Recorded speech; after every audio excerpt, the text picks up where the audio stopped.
Ya, selamat pagi teman-teman. Kembali lagi bersama saya Agung. Hari ini saya ingin sharing bagaimana cara untuk membayar STNK dan sekaligus ada tambahan informasi untuk bagaimana cara untuk memperpanjang atau membayar atau mengganti plat yang lama menjadi plat yang baru.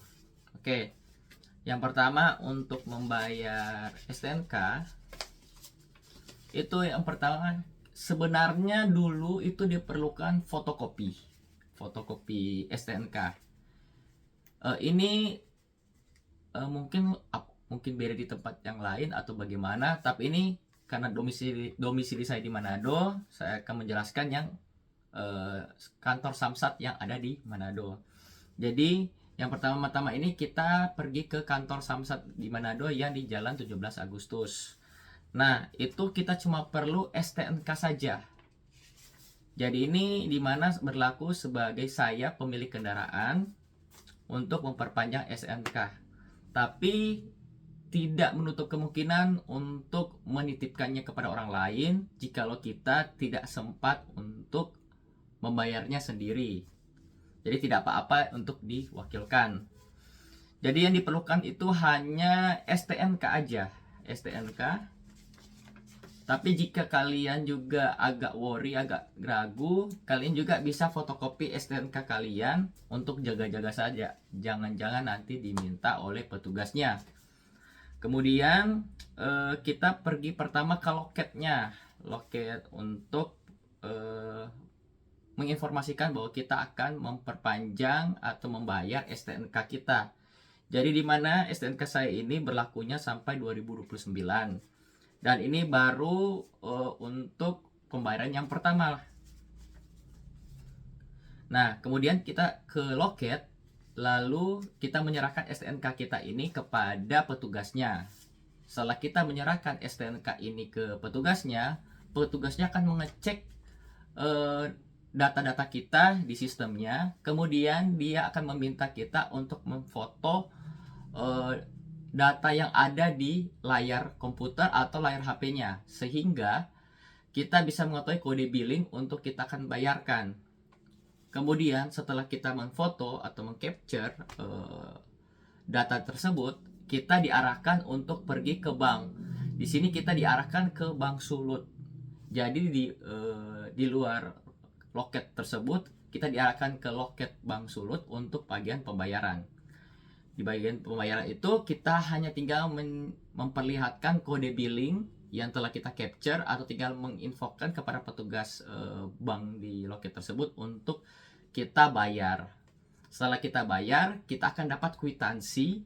Kwitansi itu yang nanti kita akan bawa ke petugas loket selanjutnya, yang nanti kita akan bisa bertanya ke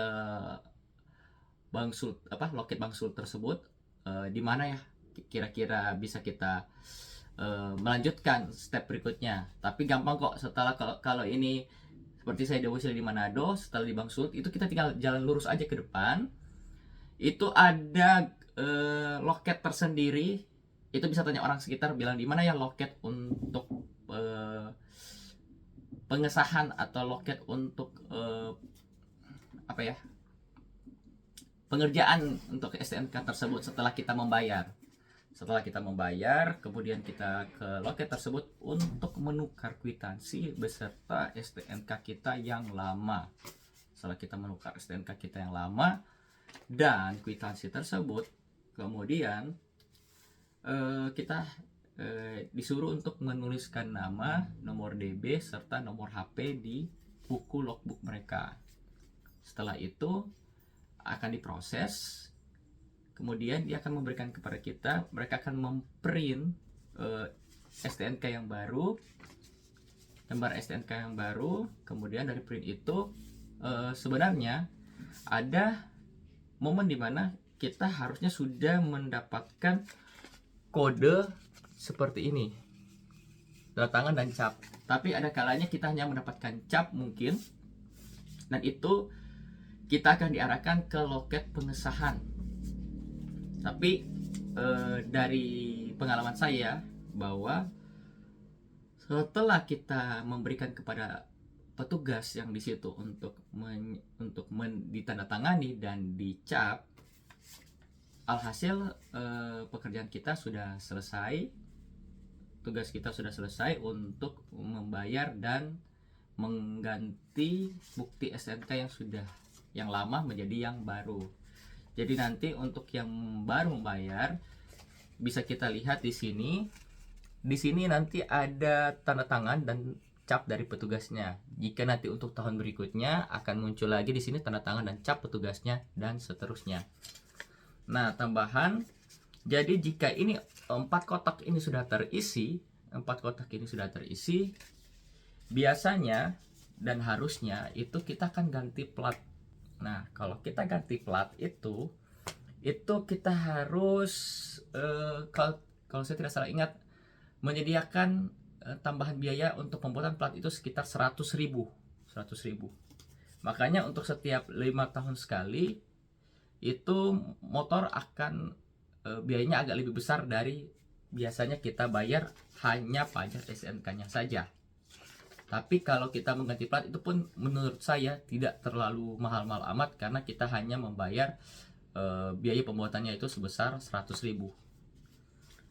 Nah, tapi untuk membuat plat baru tersebut tidak bisa hari itu langsung jadi. Jadi biasanya setelah kita mengurus pembayarannya seperti ini, mengecek di loket setempat Samsat, nah itu nanti kita diarahkan ke bagian pembuatan plat. Nah, di situ nanti kita akan menyerahkan bukti pembayaran, dimana kita sudah membayarnya.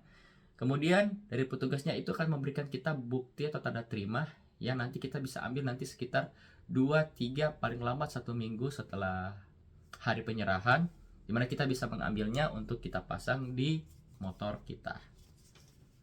Itu dia, sekian informasi dari saya. Jika ada pertanyaan atau saran atau apa, bisa ditambahkan di kolom komentar di bawah. Terima kasih dan selamat pagi.